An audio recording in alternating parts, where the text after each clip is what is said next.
Bueno, iba pues en contra, perdón, de la Primera Guerra Mundial, ¿no? Entonces, el dadaísmo lo que busca es eso, ¿no? Imponer de cierta forma con sus obras de arte, imponer con su literatura esa búsqueda, ¿no? De eliminar, ¿no? Lo que ya se estaba mostrando en ese momento que era la Primera Guerra Mundial, ¿no? Ahora, el dadaísmo pues también busca de cierta forma usar formas irracionales, ¿no? Para la expresión. Por ejemplo, si dibujar un rostro era algo simple, ¿no? Sencillo, ¿no? Algo básico así, ¿no? Ahora ya no se usaba estas formas, ¿no? Sino se usaba de repente formas más geométricas, ¿no? Con cuadrados, etcétera y demás, ¿no?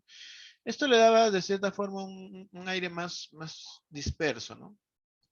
Aunque también se trataba pues de realizar otras formas de arte, ¿no? Si nos centramos, por ejemplo, puntualmente a, a la pintura, ¿no? Aquí nace pues esa muy reconocida obra de la mujer que está mirando con una pequeña sonrisa, ¿te acuerdas?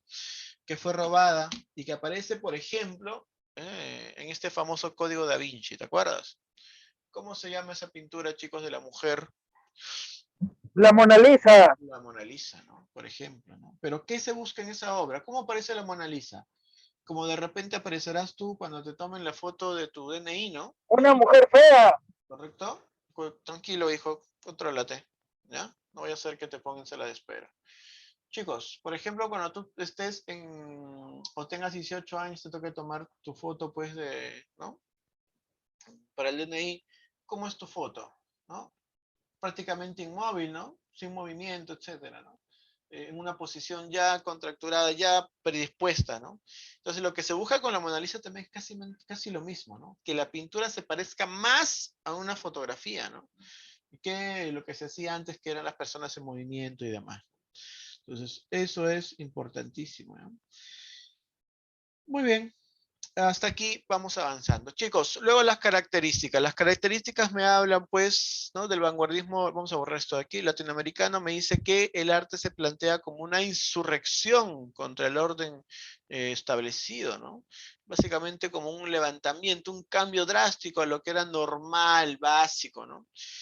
Y también luego decimos de que el arte reclama su autonomía en relación con otras formas del pensamiento humano, ¿no? O sea, el arte de cierta forma comienza a trabajar, ¿no? Por su propia cuenta, ¿no? Ya no depende de otras cosas, ¿no? Ya no es indispensable. Se abandona el racionalismo, dice, la razón deja de ser preponderante, ¿no? La razón deja de ser preponderante.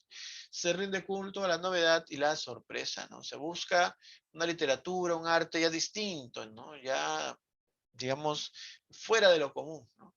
Se comienza a examinar críticamente el subconsciente a partir de las teorías de Sigmund Freud. Freud, chicos, creo que incluso ahora actualmente ustedes, me parece, creo que hay hasta una serie de esto, ¿no? ¿Quién es Sigmund Freud? Pues fue un médico neurólogo austriaco, ¿no? Un judío, ¿no? De origen judío, ¿no? Que es, pues, quien comienza a tener, ¿no? Implicancia en el psicoanálisis, ¿no? ¿no? Y que obviamente, pues, es una de las figuras intelectuales del siglo XX más reconocidos, ¿no? Básicamente no hay persona que no lo conozca, ¿no? Pero ¿qué es lo que pensaba Freud, ¿no? ¿Qué de cierta forma él implicó en este tipo de literatura, ¿no? Lo que Freud decía era que muchas de las actividades pues, que nosotros los humanos podemos realizar son inconscientes, ¿no? O sea, que a veces lo hacemos sin pensar, ¿no? O dime, por ejemplo, ¿no? ¿Respirar lo haces pensando? ¿Tú piensas todos los días en respirar o ya de forma inconsciente lo haces? Tu cuerpo ya está programado para eso, ¿no? Y cuando tú un momento te pones a pensar y quieres respirar de una forma distinta, lo logras por un momento, ¿no? Pero no todo el tiempo. Eso es algo inconsciente, por ejemplo, ¿no? Es algo inconsciente, ¿no? Y también dice que el Freud decía, pues, ¿no? Que solo una parte de lo que hacemos, ¿no? Es conscientemente, es pensando, ¿no? O sea, primero lo analizas y luego lo haces, ¿no? Pero la gran parte de las cosas que haces dice que es inconsciente. Por ejemplo, levantarte suele ser algo consciente o inconsciente, despertarte después de un largo sueño. Dependiendo del contexto, inconsciente, ¿no? ¿No? Dormirte es algo consciente o inconsciente. Inconsciente, ¿no? Caes dormido, no sabes en qué momento, pero, ¿no? Te duermes, ¿no? Cuando estás en cama, descansando, vas con el ánimo de dormir, ¿no? Pero duermes porque tú dices, por ejemplo, yo vamos a imaginar que soy Pedro. Y Pedro dice, ya, voy a dormir ahorita a las 5:05, estoy ya durmiendo. ¿Puedes controlar conscientemente eso? 5:05 ya estar soñando. Puedes, ¿no? ¿No? Conscientemente, ¿no? Pues haces menos cosas de las que haces inconscientemente, ¿no? Eso es lo que era la teoría, pues, de Sigmund Freud, ¿no?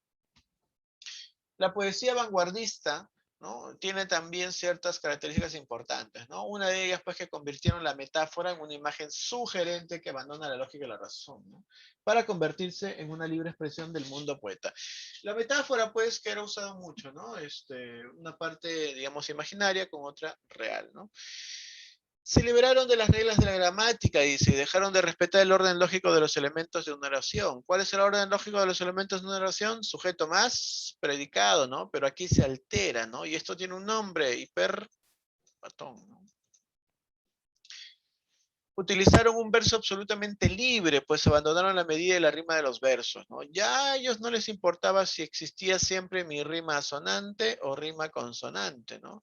De hecho, la búsqueda de la rima consonante siempre es la mejor, ¿no? Porque suena, valga la redundancia, mucho más agradable, ¿no? Pero, ¿por qué dice que abandonaron la medida, chicos? Porque yo te he enseñado que existen las sílabas métricas, ¿no? Y que cada verso debe tener, o digamos, lo ideal es que cada verso debe tener pues una misma cantidad de sílabas métricas, ¿no? Por ejemplo, si aquí tengo 10 sílabas métricas, aquí lo ideal sería también 10, aquí también 10, aquí también 10, ¿no? Pero aquí ya en este tipo de poesía esto ya no importaba. No importaba si aquí tenía 9, si aquí tenía 7, eso no importaba. Y tampoco importaba, ¿no? Que mantengan pues un orden, ¿no? Por ejemplo, en las poesías antiguas, ¿no? Los versos que tenían, por ejemplo, 10 era rima, vamos a imaginar asonante, ¿no? Entonces aquí consonante, aquí asonante, aquí consonante y así sucesivamente, tiene un orden, ¿no? Pero aquí ya no era necesario, ¿no? No era tan necesario, todo era más libre, ¿no? Ya no había estigmas o paradigmas que cumplir, ¿no? Introdujeron en sus poemas elementos modernos, y se añadieron las ciudades, la máquina de escribir, los autos, los aviones, ¿no? Todo esto obviamente fue cambiando, ¿no? Y esto básicamente con la llegada de la etapa pues de lo moderno, ¿no? Rechazaron, la tradición y crearon temas propios del ingenio y la fantasía, ¿no? Ya en el vanguardismo pues latinoamericano ya no se buscaba tanto copiar pues los temas europeos, ¿no? Ya se comienzan a hacer nuevas formas, ya no sé, de la realidad que vivíamos pues en esos tiempos en Latinoamérica, ¿no? Aquí, y esto lo vamos a dejar para la segunda parte de la clase, tenemos un pequeñísimo biografía, se podría decir, de Pablo Neruda, ¿no? Y algunas características de su eh, literatura, ¿no? Y es hasta ahí donde vamos a avanzar hoy día, ¿no? Luego tenemos el Me gusta cuando callas, ¿no? Y luego puedo escribir los versos más tristes esta noche. Escribir, por ejemplo, y así sucesivamente. ¿Ya? Chicos, Super Break, volvemos 8:45, ¿ya? Repito, los grupos de la final, razonamiento verbal a las 11 en punto, vamos a hacer la final hasta las 11:30, ¿ya?